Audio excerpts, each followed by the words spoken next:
My name is Jennifer Miller. For most of my life, I was known by another name, Robert's wife. To the outside world, that seemed like a badge of honor. After all, Robert Miller wasn't just any man. He was a rising star in Texas politics, a polished, charming candidate with a gleaming smile and a handshake that could make even his fiercest opponent falter. People adored him, trusted him, donated to him. He had the charisma of a leader, the ambition of a king, and the carefully curated image of a family man. And beside him, there was me. I played my part well.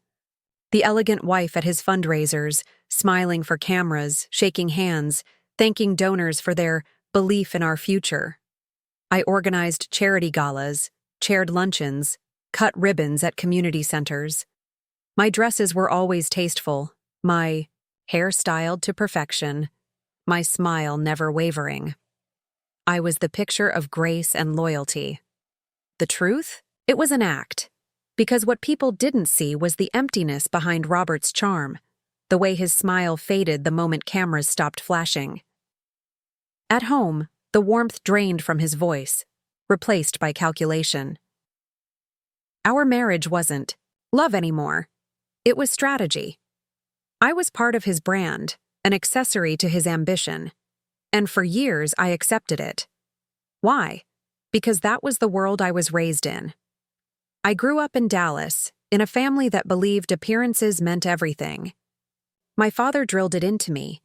Jennifer, control the image, and you control the world. When I married Robert, I thought we shared that belief, that we were partners in this life we were building, a life of influence, wealth, and power. But I was wrong. At first, the cracks were small. The late nights explained away with committee meetings, the phone calls that ended when I walked into the room, the sudden trips out of town, the unexplained expenses on our joint accounts. I wanted to believe him, I really did.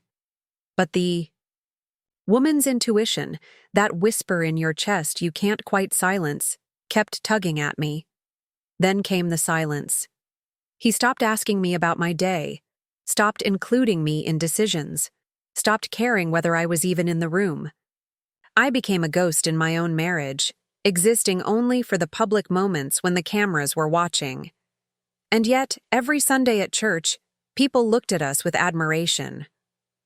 The Millers, such a perfect couple, a power duo. They saw a dream. I lived a nightmare. Still, I played my role. Smiling, nodding, standing beside him in photographs, telling myself that this was temporary. That maybe he was just tired. That maybe, somehow, we'd find our way back. But deep down, I knew. I knew the distance wasn't fatigue. It was betrayal. Just hadn't found the proof yet. One evening, after a fundraiser, I sat in our bedroom removing my earrings when I noticed his phone buzzing on the nightstand. Normally, Robert guarded that phone like it was an extension of his own body. But that night, distracted and careless, he left it behind while he stepped out to make a call. One message lit up the screen. I can't wait to see you tomorrow. Dinner was perfect. I'm counting down the hours. My hands trembled, but not from shock. From confirmation. The truth I had suspected was right there in front of me, glowing in white letters on a black screen. Lisa. The name meant nothing to me then, but I would come to learn it belonged to Lisa, daughter of one of Robert's most powerful donors. Young, ambitious, spoiled, and dangerous. A perfect match for his ego. In that moment, something inside me broke. But I didn't scream. I didn't throw the phone. I didn't even confront him.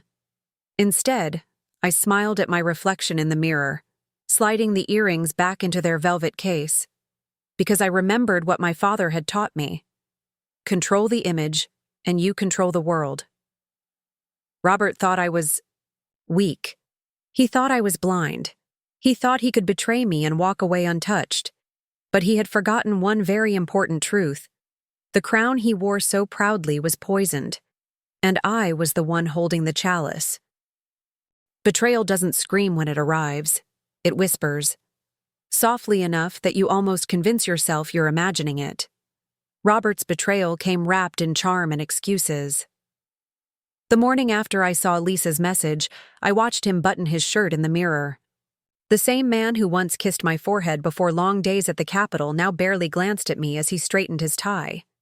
His cologne filled the room, sharp and expensive, the scent of a man preparing for battle, or for seduction. Big meeting today? I asked lightly, keeping my voice even, my smile faint. He nodded, not meeting my eyes. Donor breakfast. Shouldn't be home late. Donor breakfast. I almost laughed. The lie slid off his tongue so easily. I wondered how many of his donors wore lipstick smudges when he left their tables. I could have confronted him then. Held up the phone, shoved the evidence in his face, demanded answers. But I didn't, because confrontation gives a man the chance to lie. And I didn't want lies anymore. I wanted truth. So I waited. The first real confirmation came 2 weeks later. Robert was supposed to be in Austin for a late committee session. Instead, I saw his car parked outside the Crescent, one of Dallas's most exclusive hotels. I didn't go inside. I didn't need to. The sight of his sleek black Cadillac, the valet nodding as if he'd seen it 100 times before, that was enough. Still, I wanted certainty. Proof. So I hired someone. Her name was Melissa, a private investigator recommended quietly by a friend, who had been through a scandal of her own. Melissa was efficient, discreet, and merciless. Within days, she handed me photographs, grainy shots of Robert and Lisa entering restaurants, sharing wine, disappearing into hotels. His hand on her lower back, her smile wide and victorious. There it was. My life. Crumpled in black and white. But the photos weren't what hurt most. What cut deepest were the reports Melissa compiled on Lisa herself. Lisa Reynolds, 28 years old. The only daughter of Charles Reynolds, a billionaire oil magnate who had funded Robert's campaigns for years. Fresh out of graduate school, spoiled by wealth, known for her social climbing. She had grown up in the shadow of power, and now she wanted it for herself, and Robert, my husband, was her ticket. The affair wasn't just lust, it was strategy. She wasn't in love with him any more than he was in love with her. This was about ambition. About stepping into my place at his side, wearing my gowns, holding his hand on podiums, smiling for cameras. The realization sent a chill through me. He wasn't just cheating on me. He was replacing me. Melissa's last report confirmed my darkest suspicion. Robert planned to divorce me quietly after securing another round of funding from Lisa's father. Once the money flowed, once the polls were in his favor, once his image was untouchable, he would discard me like an old campaign poster. Jennifer Miller, the loyal wife, the face of grace and elegance, would vanish from his narrative. And Lisa, Reynolds would step into my world as if it had always belonged to her. I remember staring at those photographs late one night, the lamp casting shadows across the pages. My hands didn't shake, my heart didn't race. I felt nothing, not anger, not grief, not fear, only clarity. This wasn't about love anymore. It wasn't about betrayal or heartbreak. It was about power. Robert thought he could build his empire, with Lisa at his side. He thought he could erase me from his story, but he had forgotten something vital. I wasn't a character in his story. I was the author, and I was about to rewrite the ending.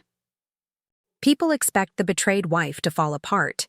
They expect tears, hysteria, desperate begging. They expect weakness. So I gave them exactly what they wanted. At luncheons, I let my hands tremble as I held teacups, sighing heavily when friends asked if I was all right. At charity meetings, I let my voice falter just enough that the whispers spread. Jennifer seems off. Do you think something's wrong? I perfected the look of the fragile wife, eyes shadowed, shoulders slumped, My smile stretched thin. The performance was flawless because no one suspects the actress who plays her role too well. At home, I allowed Robert to believe the same thing. When he came home late smelling of cologne and hotel soap, I didn't accuse him. I simply looked away, my silence louder than any scream. When he fumbled excuses about meetings and donors, I nodded quietly, never challenging his lies. He grew bolder with each passing week. And arrogance, I knew, would be his downfall. One evening, he found me sitting in the darkened living room, my hand resting on a glass of untouched wine. "Jennifer," he said, feigning concern, "you've seemed distracted lately." I lifted, my eyes to his, letting tears well just enough to blur my vision. "I just miss you, Robert. You're always gone." The guilt flashed across his face, but only for a moment. Then came the reassurance, the politician's charm. "It's for us, for the campaign. Once things settle down, we'll have time again." I nodded slowly, whispering, "Of course." And just like that, his shoulders relaxed. He believed me, but behind those tears, my mind was sharper than it had ever been. While Robert was building his campaign with Lisa and her father's money, I was building something else entirely. A quiet arsenal. Melissa continued supplying me with photographs and documents, each one neatly tucked into a leather-bound folder I kept hidden beneath a false panel in my closet. Phone records, bank transfers, hotel receipts, all the pieces of a puzzle that would one day reveal the full picture of Robert Miller. I met with a discreet attorney, a woman named Claire Benson, who had seen more than her fair share of political marriages gone sour. She sat across from me in her oak-paneled office, her eyes narrowing as I laid out the evidence. "You don't just want a divorce," Claire said softly, almost admiringly. "You want to destroy him." I smiled faintly. "I don't want him destroyed. I want him forgotten." Claire tapped her pen against her notepad. "Then we need more than proof of infidelity. We need corruption, mismanagement, misuse of donor funds, things the press will salivate over. Can we get it?" I asked. "Oh," she said, leaning back with a small smile. "We'll get it." And so the plan began to take shape. While Robert paraded Lisa around in secret hotel rooms, whispering promises of a future, I played the grieving wife in public. My fragility won me sympathy, and sympathy gave me access. Donors spoke more freely around me, believing I was too broken to use their words against them. Campaign staff offered small details, thinking I was just a lonely wife desperate for conversation. Every whisper, every careless slip, every stray piece of paper, it all became mine. Alone in my bedroom, I would stare into the mirror, watching the practiced sadness in my eyes shift into something colder, sharper. "You underestimated me, Robert," I whispered to the empty room. "That was your first mistake, and perhaps his last. Deception is a delicate art. It isn't about wearing a mask, it's about becoming the mask, and by now, mine fit perfectly." In public, I was still the picture of grace, the faithful wife who smiled through fatigue, who nodded politely when people praised Robert's brilliance, who raised champagne glasses at fundraisers with steady hands. They saw loyalty. They saw devotion. What they didn't see was the storm raging beneath the silk. Robert's campaign was gaining momentum. Banners with his name rippled above city streets. Donors wrote checks with dizzying numbers. Local news. Anchors praised his commitment to family values, a phrase so bitter it almost made me laugh out loud. And then there was Lisa. I never confronted her, never acknowledged her existence. But I watched her carefully from the shadows. She began appearing more often at events, her presence subtle but deliberate, always in the corner, always near Robert, her youth and ambition radiating like perfume. Most assumed she was just another donor's daughter playing at politics. Only I knew the truth. She was rehearsing for my role. But while Lisa rehearsed, I worked. Claire, my attorney, became more than legal counsel. She became an architect. She taught me where to dig, how to follow the money, how to build a story that would unravel Robert's empire from within. Every politician has skeletons, she told me over coffee one morning. But the smart ones keep them buried. We just need to find the shovels Robert left lying around. And find them we did. Expense reports padded with dinners that were never attended. Travel reimbursements linked to Lisa's little weekend getaways. Donations from Reynolds-affiliated companies funneled through shell organizations that Robert insisted were legitimate. Piece by piece, the cracks in his empire widened. I started cultivating allies, too. Reporters who owed me favors, donors, who trusted my smile, old friends from my family's circle who respected my discretion. I didn't tell them everything, only what they needed to know. A raised eyebrow here, a quiet remark there. Enough to plant seeds of doubt. The irony was almost poetic. Robert thought he was playing chess, moving pieces across the board, positioning Lisa as his queen. But I was already 10 moves ahead, rearranging the board itself. There was a moment. One late evening when he returned home after yet another donor dinner. I sat at the vanity brushing my hair, watching him in the mirror as he loosened his tie. His reflection met mine for a brief second, and something unspoken passed between us. He knew I knew. And I knew he knew I knew. But neither of us said a word. That silence was louder than any accusation. It was war, wrapped in routine. He thought he held the upper hand. He thought my quiet compliance was surrender. He mistook my silence for weakness. What he didn't realize was that silence is a weapon. And in my hands, it was deadly. Behind the mask of the perfect wife, I was building an arsenal that no mistress, no donor, no politician could withstand. Robert had built his kingdom on charm, ambition, and deceit. But he had forgotten the one truth every king should remember. Queens don't fall, they rise. And when the time came, I would rise higher than he could ever imagine. Power is never about who smiles the brightest on stage. It's about who whispers the right words in the right ears. And in that arena, Robert believed himself untouchable. The campaign was surging. Billboards with his face towered over Dallas freeways. Volunteers knocked on doors with rehearsed smiles, repeating lines about Robert's commitment to family and community. Donors poured millions into his war chest, their trust as blind as their signatures on checks. Every rally felt like a coronation, Robert soaking in the cheers, his arms raised like a savior, and Lisa was never far behind. She appeared subtly at first, a seat in the second row of donor luncheons, a smile flashed during photo ops. Then bolder, walking beside him into private receptions, her hand brushing his sleeve. She was playing her part, step by calculated step, rehearsing for the day when she would no longer need to lurk in the shadows.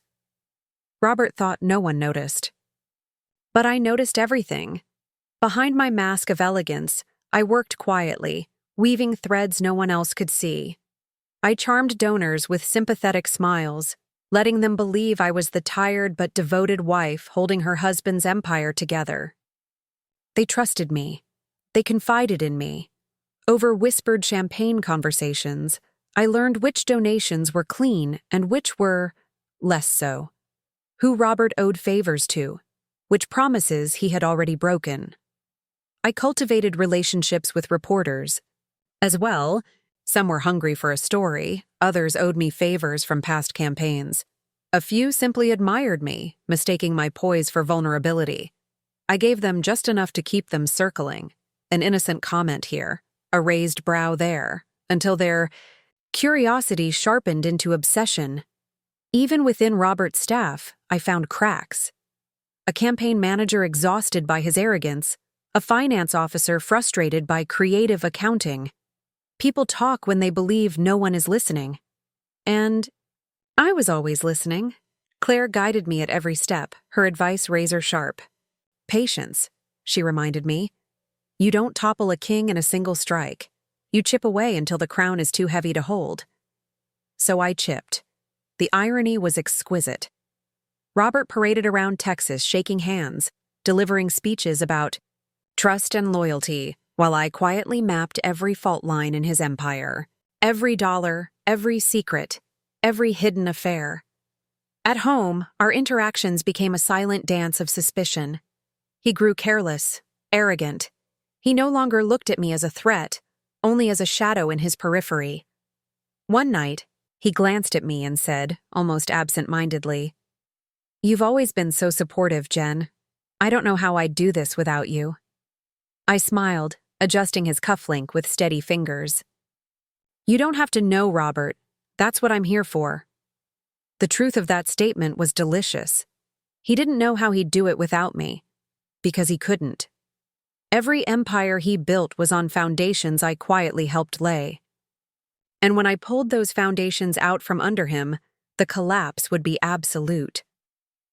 By the time the gala ended, I had secured another ally, a junior journalist desperate for a breakthrough. A whisper in her ear about donor irregularities was all it took. The seed was planted, and seeds, when nurtured, grow into wild, unstoppable vines.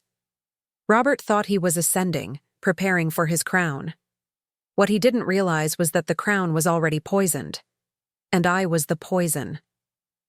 Every empire falls the same way, not with a thunderclap, but with a crack. A hairline fracture so small it seems harmless, until it spreads. My first strike wasn't dramatic. It wasn't explosive. It was subtle, precise, and impossible to trace. The junior journalist I had nudged at the gala published a short piece in a local paper about irregularities in donor filings. Nothing damning, just enough to raise eyebrows. A missing signature here, a late filing there. Robert brushed it off with a smile, dismissing it as sloppy paperwork. Most people believed him. But I knew how these things worked. Scandals grow like weeds. All you need is one crack in the sidewalk. Within a week, whispers began to circulate. Other reporters started digging. One stumbled upon a shell company tied to Lisa's father, funneling money into Robert's campaign. Another found receipts for travel expenses that matched Robert's romantic getaways with Lisa. The pieces were small on their own, but together they painted a picture of something rotten. Robert was furious. I saw it in the way he slammed his briefcase on the counter, the way his tie hung loose at the end of long nights, his phone buzzing constantly with campaign staff scrambling to control the damage. "Baseless accusations," he muttered one evening, pacing the study. "Jealous reporters with nothing better to do." I sat quietly on the leather sofa, sipping tea, my expression soft. "These things blow over," I said gently. "You've survived worse." He looked at me then, suspicion flickering in his eyes. But only for a moment.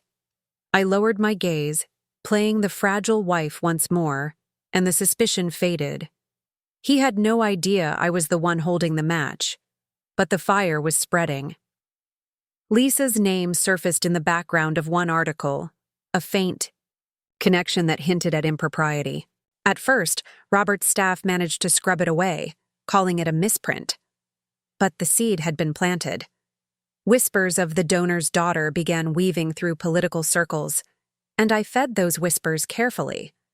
At luncheons, I let my voice tremble as I said things like, "I just hope Robert isn't working too closely with certain families."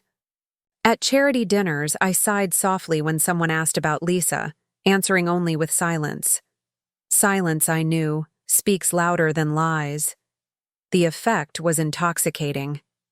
By doing nothing, I made people believe everything. Still, Robert remained arrogant. He stood at podiums, his smile unwavering, his speeches rehearsed. "These attacks are desperate attempts to derail our campaign," he declared, his voice full of conviction. And the crowd roared its approval. But I saw the cracks forming in his eyes, the sleepless nights, the twitch of his jaw. The way he snapped at staff who once adored him. The first strike had landed. The second would cut deeper. Late one night, I opened the hidden folder in my closet, laying out Melissa's photographs of Robert and Lisa like cards in a deck. There he was, hand on her waist, lips against her ear, laughing at dinner tables bought with donor money. These weren't whispers. These were weapons, and when I released them, Robert wouldn't just face rumors of corruption. He would face undeniable proof of betrayal, proof that would scorch his reputation beyond repair. I traced my finger over one photograph, Robert's smile frozen in grainy black and white. "You built this empire, Robert," I whispered to the empty room. "And I'll be the one to burn it down." The king was still standing, but the flames were already licking at his crown. Every scandal needs a face, and I made sure it wasn't mine. The photographs Melissa had given me sat like sharpened knives in my folder, each one more damning than the last. Robert and Lisa hand in hand, slipping into hotel lobbies, kissing, in dimly lit restaurants. Proof, undeniable and merciless. It was time to use them. I didn't go to the tabloids. That would have been too crude, too obvious. Instead, I chose carefully. A hungry political journalist with just enough credibility to make the story stick, and just enough ambition to make it spread like wildfire.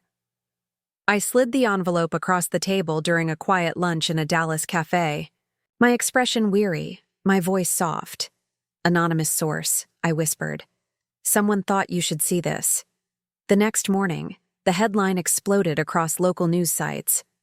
"Rising Texas politician linked to donor's daughter in secret." Affair. The photographs filled the page. Robert's face, Lisa's smile, their intimacy laid bare for the world to see. And just beneath the images, the journalist connected the dots. Lisa Reynolds, daughter of oil magnate Charles Reynolds, the same man bankrolling Robert's campaign. The story spread like gasoline meeting a flame. By noon, every newsroom from Dallas to Washington had picked it up. By evening, cable news anchors were dissecting it, replaying the same photographs on a loop.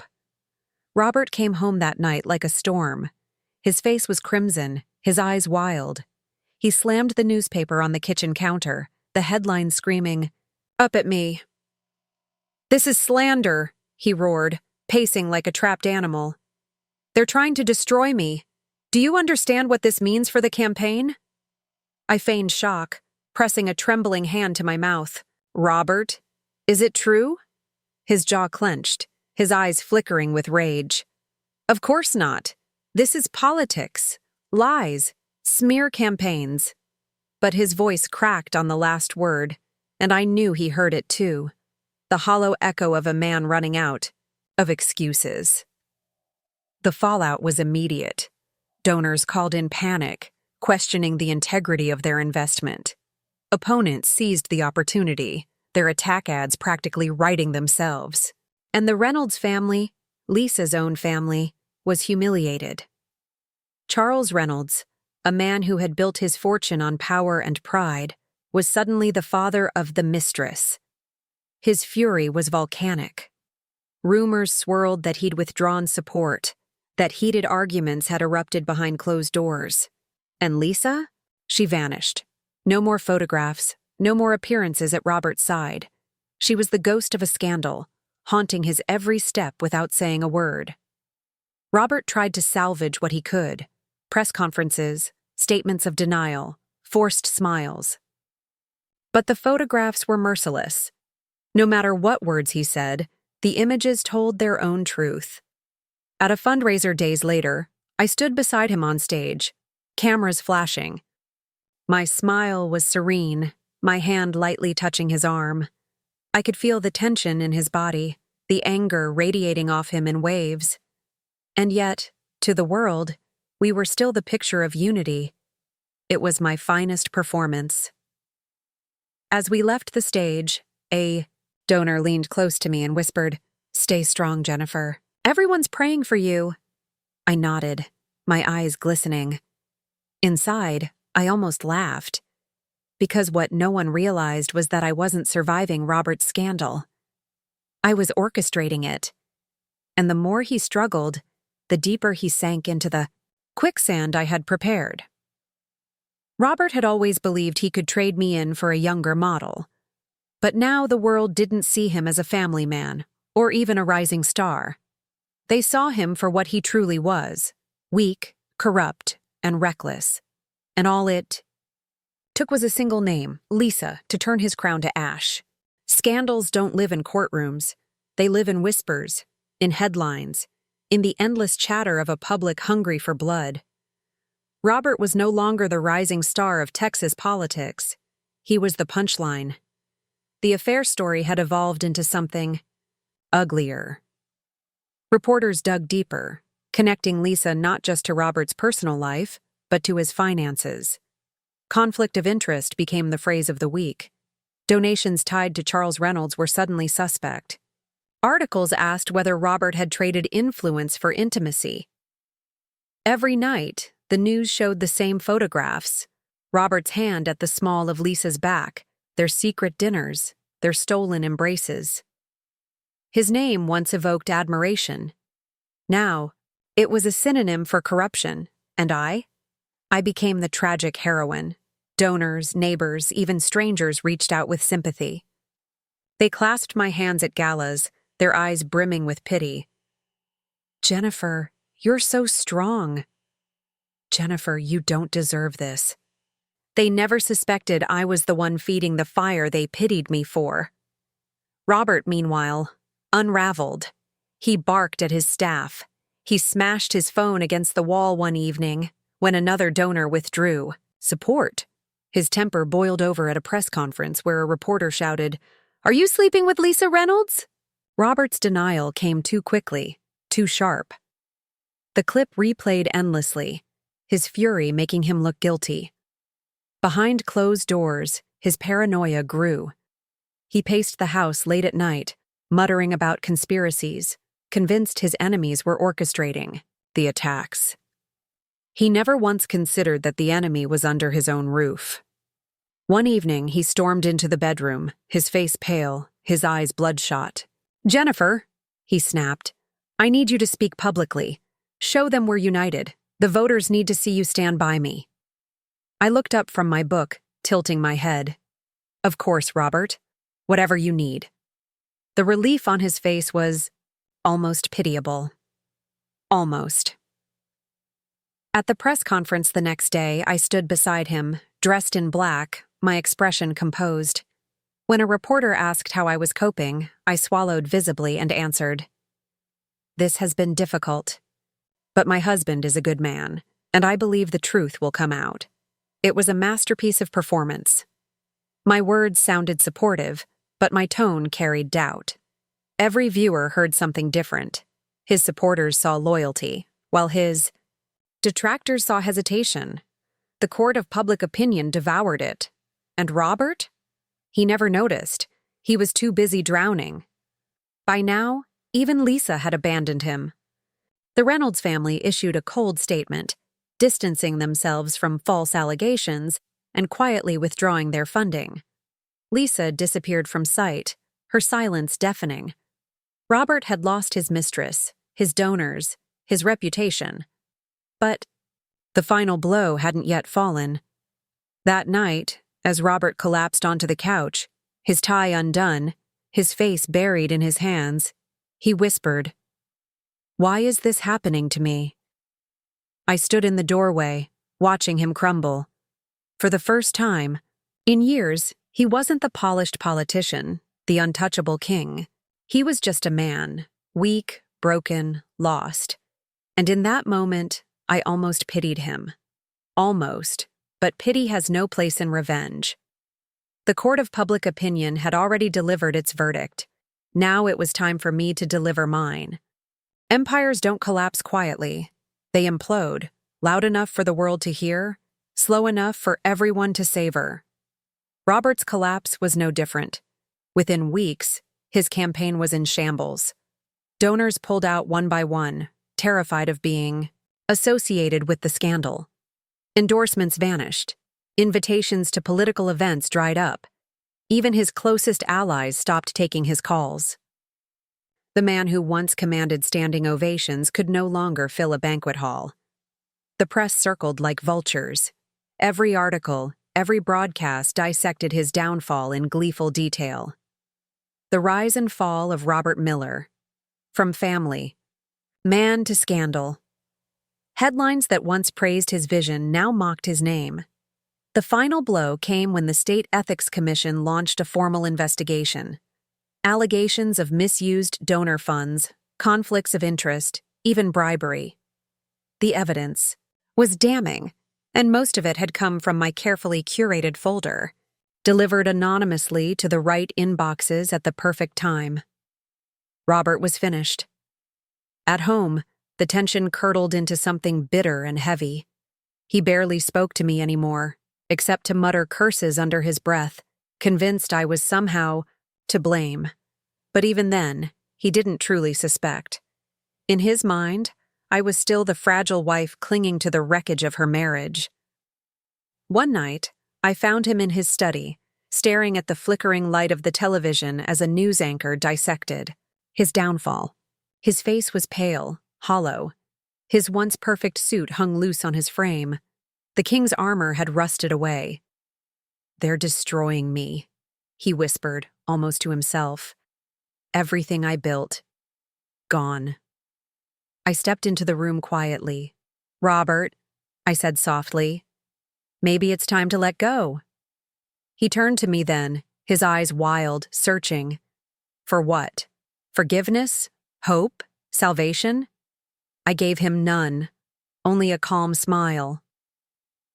By the following week, the campaign officially collapsed. Staff resigned en masse, citing personal reasons. Investigators raided offices, seizing computers and files. Lisa's name surfaced again in testimony, painting her not as a victim but as a willing participant in the scheme. Her family cut her off completely. She was ruined. He was ruined. And I was radiant. At the final charity gala of the season, I stood tall in a midnight blue gown, every eye in the room on me. People whispered my name with admiration, not pity. Jennifer Miller, what grace, what strength, how she's endured. They applauded my resilience, never realizing that I wasn't enduring. I was winning. Robert didn't even attend. He stayed home, locked away, a ghost haunting the ruins of his own empire. The man who once towered over me now lived in the shadows of my triumph. And as I raised my glass beneath the chandeliers, I thought of the promise I had made to myself the night I first saw Lisa's message on his phone. He thought he could replace me. But in the end, I replaced him. Robert's fall was complete. His crown shattered, his throne empty. And I was the only one left standing. My name is no longer just Jennifer Miller. For years, that name was tied to Robert, a man the world once admired and adored. I was his accessory, his shadow, his polished prop. But now, when people speak my name, they do so with reverence, not pity. They see strength, survival, and grace. And Robert? He is nothing more than a cautionary tale. The last time I saw him, he was sitting alone in the dim light of his study. The curtains drawn, the air stale, the once proud man hunched over like a shell of himself. His campaign gone, his mistress vanished, his donors fled. The empire he built on lies and lust had crumbled into dust around him. He looked up when I entered, his eyes hollow, his voice hoarse. "Why?" he whispered. "Why did this happen to me?" For a moment I almost told him the truth, that it happened because he underestimated me, because he thought betrayal was something a wife absorbs quietly, rather than a weapon she sharpens. Because he believed himself untouchable, blind to the fact that the sharpest blade is often the one closest to your chest. But I said nothing. Instead, I turned and left him in the shadows. Because silence was the cruelest answer of all. The court of public opinion had pronounced its verdict. And I had delivered the sentence. Now, when I stand at galas, reporters' microphones in my face, I smile faintly and say, "This has been a difficult season, but I believe every ending leads to a new beginning." The cameras flash, the crowd nods in admiration.